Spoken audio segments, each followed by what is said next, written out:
Okay, so now we're going to do a remote session on President Barack Obama. Good day, everyone. I'm Herschel Lazarofff, Director of the Center for the Advancement of Creativity and Potential, and I was asked by one of my producers to start working on global leaders and how, through the information I glean from them, even when they're not present or even know what will be soon videoed, is even transpiring.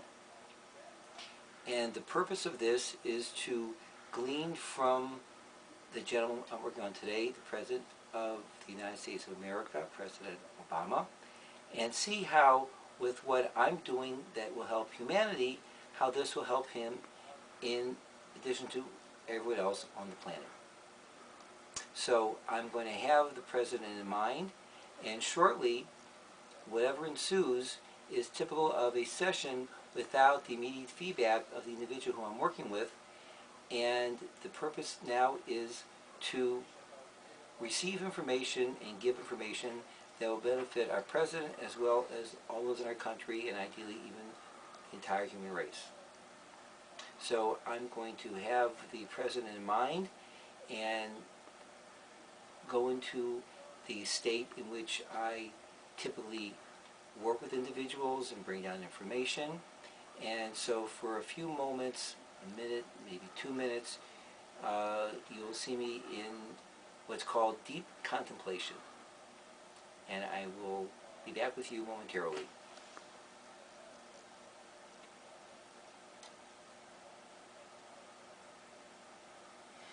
Okay, the first bit of information I'm receiving is an inner tape. We all have inner tapes that operate 24/7 on the level that's most salient to helping the individual at hand, and this is again the President. And so the first tape is, I do not lie, I tell the truth. Typically, when I mention this to an individual, whatever the tape happens to be, that's playing 24/7 with the intent of making the individual aware of what is being played internally on a preconscious, subconscious level even, in order to remove that as an impediment to a more functional level. So, since I'm not able to get an immediate response, my first feeling is, if I'm I'm not lying, telling the truth, what is it that is coming up that requires a defense of, I'm not lying, I'm telling the truth? That could come from an old tape, it could come from a recent tape or recent defense. Do people indeed question your veracity and all that you say entail? So that's number one. And whatever I'm not lying, I'm telling the truth, represents to you, President, let's turn it into something positive, such as, I speak my piece, I'm entitled to that,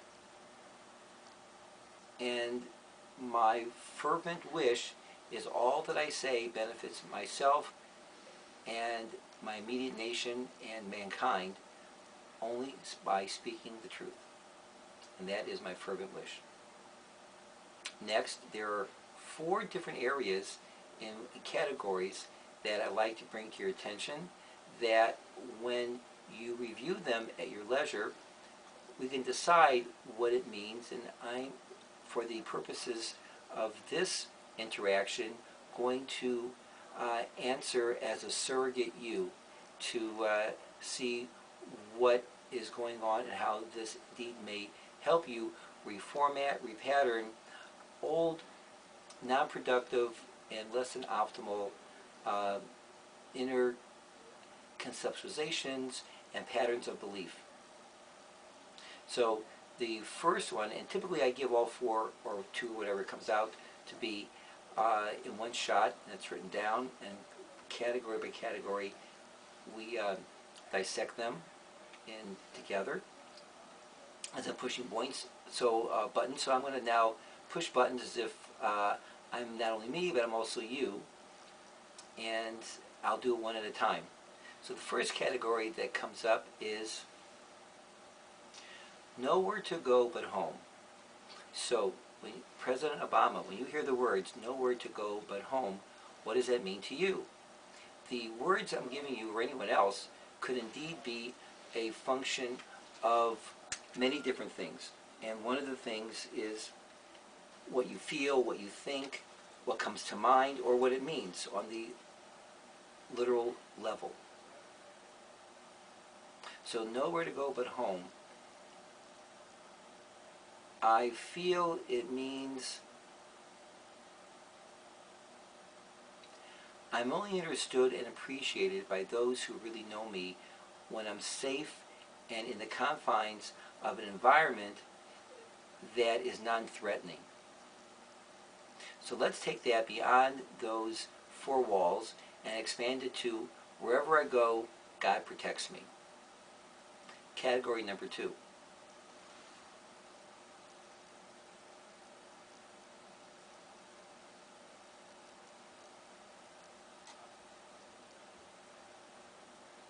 Beware of the underdog, he can one day strike. Beware of the underdog, he can one day strike. Is this an old tape that you've acquired, or coming from your racial descent, do you feel that's held against you, and in spite of all odds, you've overcome, which you've done on one level, obviously. And so, and striking out, what does that mean? That, as many people say, I don't go back, I get even. Let's turn that into a gentler, quieter, formatted position, posture, and I don't give back, I help others reach where they can go, and I become the ladder that enables anyone with whom I have contact to go to the highest heights through my efforts. Number 3.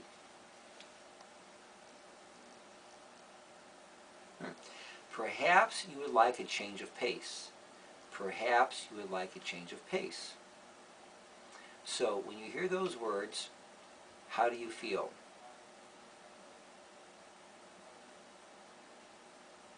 I need to move things up. I need to move faster.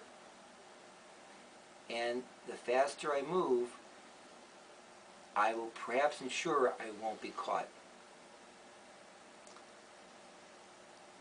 Whom do you think is chasing you? And if you're caught, what will happen? Let's reposture that to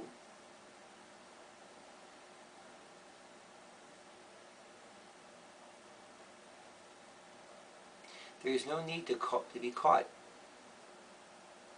I have all that I need right in front of me and within. I'm safe and secure knowing I'm always doing that which is right and appropriate. Number 4.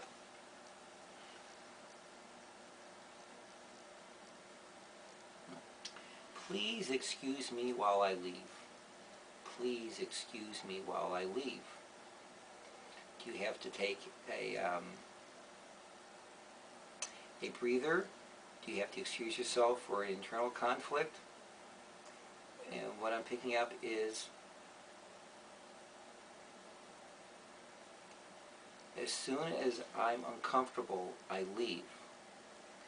And I'm suggesting that instead of leaving, dealing with the discomfort, one can be in an uncomfortable situation, and of course it's uncomfortable, but it's not move forward knowing that through the discomfort I will reach a new level of functionality and grandeur that will benefit and bespeak well of me. Hope you enjoyed this brief encounter with another kind, and I wish you well, and upon seeing this, please feel free to contact me at your earliest convenience. Have a wonderful day and a very productive